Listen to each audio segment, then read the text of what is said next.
As células podem ser comparadas a fábricas, onde cada setor é encarregado de uma função pré-estabelecida.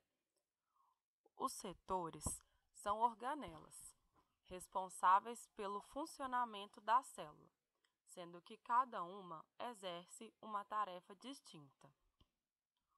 Um dos setores mais importantes da fábrica é o de produção da energia para o seu funcionamento.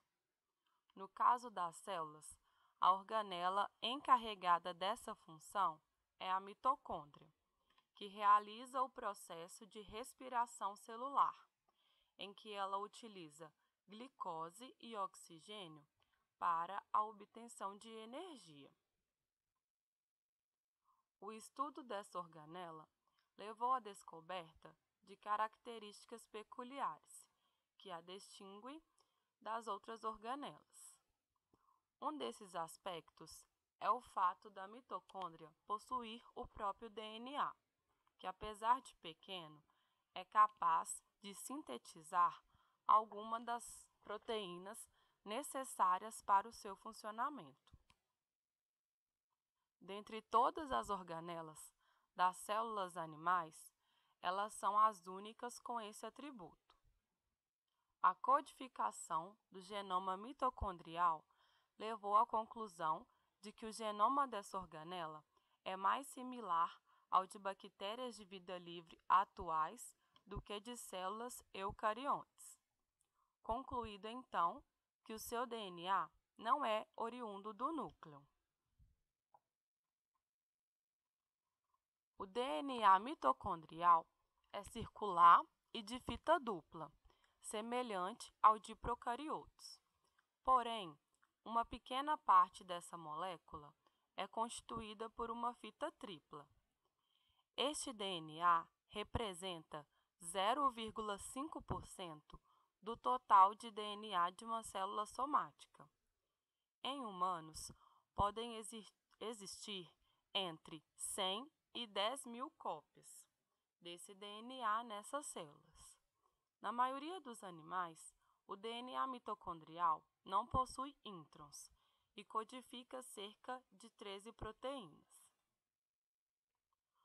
O DNA mitocondrial de mamíferos possui entre 15.000 e 17.000 pares de base. O DNA mitocondrial é mais suscetível a mutações do que o DNA nuclear. Porém, qual é a razão para que isso ocorra? Segundo pesquisadores, esta história começa há 3,5 bilhões de anos atrás, quando surgiram as primeiras células do planeta. Nesta época, existiam dois tipos celulares: as heterotróficas, que eram de maior tamanho e realizavam respiração anaeróbia, e as autotróficas, que eram menores e de respiração aeróbia.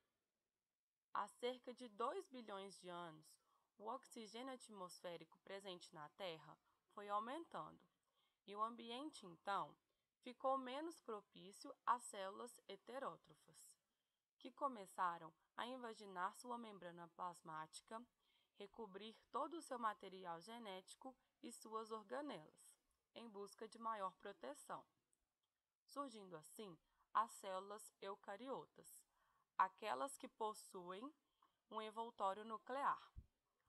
Foram também fagocitando tudo ao seu redor, inclusive algumas bactérias autótrofas, conhecidas como púrpuras. Passou a ser estabelecida uma relação mutualística, onde as bactérias receberam abrigo e proteção e as células heterótrofas passaram a realizar a respiração aeróbia para obtenção de energia. Com o passar do tempo, essas bactérias autótrofas sofreram alterações, como a perda de parte do seu material genético, que possivelmente foi transferido para o núcleo, e chegando assim às mitocôndrias que hoje se conhece.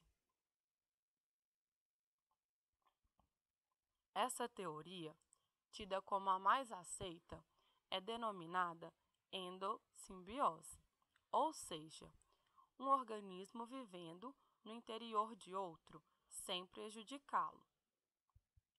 Essa hipótese é capaz de esclarecer outras particularidades das mitocôndrias, que além de possuírem o próprio genoma, têm a capacidade de se autoduplicar e possuírem sensibilidade a antibióticos, assim como as bactérias. Diversas diferenças entre esses dois genomas, nuclear e mitocondrial, podem ser observadas. A primeira é relativa à leitura de códons. Por exemplo, a trinca UGA, que na tradução do código nuclear é um códon de parada, ou stop códon. Na tradução mitocondrial, ele codifica o aminoácido triptofano. Os processos de replicação, transcrição e tradução também ocorrem de maneiras diferentes, tendo nas mitocôndrias uma mistura de características próprias de eubactérias e de eucariontes.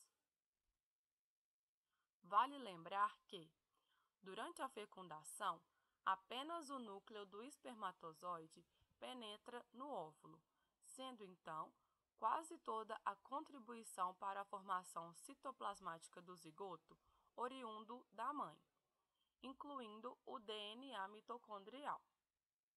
Isso confere a este um tipo diferente de herança, conhecida como herança uniparental, ou seja, em que todos os filhos, independente do sexo, apenas recebem o DNA mitocondrial da mãe, sendo distinto do modo de segregação mendeliana, apresentados no genoma nuclear, no qual o filho pode receber genes paternos e maternos. Sua codificação, então, permite traçar linhagens inteiras, já que o seu DNA mitocondrial é igual ao da sua mãe, que por sua vez é o mesmo da sua avó e assim por diante, sendo que qualquer mutação nesse DNA materno será passado às futuras gerações.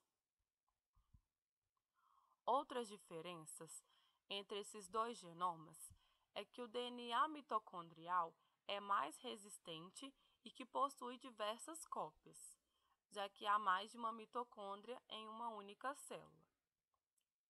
Essas características conferem ao genoma mitocondrial um importante papel em análises forense, que é a parte das ciências encarregada